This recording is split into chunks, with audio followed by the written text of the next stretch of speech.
জনাবা তো খোলেন, দেখুন এক্ষুনি হয়তো ঘুমটা ভেঙে যাবে, কারণ হচ্ছে আমি কথা বলছি, সে কিন্তু গভীর ঘুম। দেখুন বসে বসে জনাবা তো কোলানি, মানে ওর কাজ কারবার দেখলে সত্যি সত্যিই আমার হাসি পায়। আপনাদের কি হাসি পায় না? সত্যিই হাসি পায়। আমি হচ্ছে দুপুরবেলা ঘুমোচ্ছি আর এসে দেখি জনাবা তুক্কলা নিয়ে একবার কাদার মতো হয়ে নরম হয়ে ঘুমিয়ে আছে। তারপর আমি উঠছি, আছরের আজান দিচ্ছে যে আমি নামাজ পড়বো।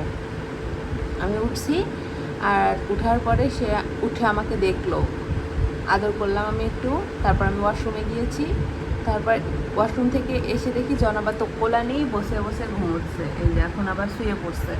এখন আমি হাঁটতে যাবো, আমার পিছনে পিছনে যাবো। কালকে ওকে নিয়ে এতবার রেখে গেছি, তারপরেও গেছে। যাওয়ার পর কুকুর আছে, সেই কুকুর দেখে আমি